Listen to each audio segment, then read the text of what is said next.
Good morning बंधुरा देखो आमी सकाल सकाल स्नान टान करे रेडी हो गेছি। आज के থেকে মেয়ে स्कूल चालू হচ্ছে তাই মেয়েকেও रेडी করতে হবে। উঠে আমি আগে কাজটা সেরে স্নান করে নিয়েছি, এবার মেয়ের খাবার টাবার করে रेडी করব।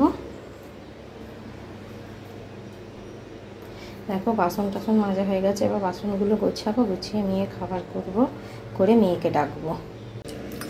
দেখো ওর জন্য চিড়ে নিয়ে নিয়েছি, চিড়েটা সেদ্ধ করে নেবো। সাধারণত আমরা বাইরের খাবারটা ওকে দিই না, বিশেষ করে এই গরমে, কিন্তু আজকে যেহেতু অনেক দিন পর স্কুলে যাচ্ছে, প্রথম গরমে ছুটি খেয়েছে, তাই ওর পছন্দ মতো খাবারটা দিতে হবে।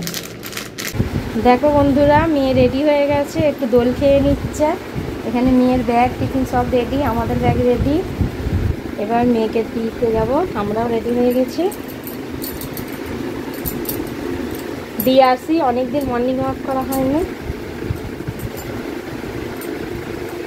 রেডি হয়ে গেছি, এবার মেয়েকে দিয়ে আসবো, একটু হাঁটাও হয়ে যাবে। দেখো মেয়েকে স্কুলে রেখে চলে এসেছি, এবার এই টিফিন সব বানাবো। ওর পাপা বাজারে যাবে, তারপরে টিফিন সব করে মেয়েকে আবার আনতে যাবো, 10:30টায় ছুটি।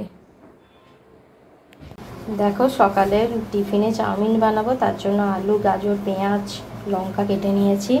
চাউমিনটাও এখানে সিদ্ধ করা হয়ে গেছে, এদিকে কড়া বসিয়ে দিয়েছি। এবার রান্নাটা বসিয়ে নেব, টিফিন করে তারপরেও বাজার যাবে। দেখো বন্ধুরা ওর বাবা খাসির মাংস এনেছে, মেয়েটা ভালোবাসে মাংস, খাসির মাংস। এখানে আলু, পেঁয়াজ, টমেটো সব কেটে রেখেছি, আদা রসুন বাটা আছে, আর এই যে সজনার শাক ভাজা হবে। মেয়েকে স্কুল থেকে নিয়ে এসে একেবারে ওকে স্নান টান করিয়ে খাইয়ে দিয়ে তারপরে রান্না করতে চলে এলাম। আজকে দেরি হয়ে গেছে অনেকটা, শাক ভাজাটা হয়ে গেছে, এবার মাংসটা বসিয়ে দিয়েছি, পেঁয়াজটা ভেজে নিচ্ছি। প্রথমে গোটা গরম মশলা ফোড়ন দিয়ে দিয়েছি, এরপরে আদা রসুনের পেস্টটা দিয়ে দেবো। দেখো এদিকে মাংস বসিয়ে দিয়েছি, জল দিয়ে দিয়েছি আমি, মাংসটা হচ্ছে।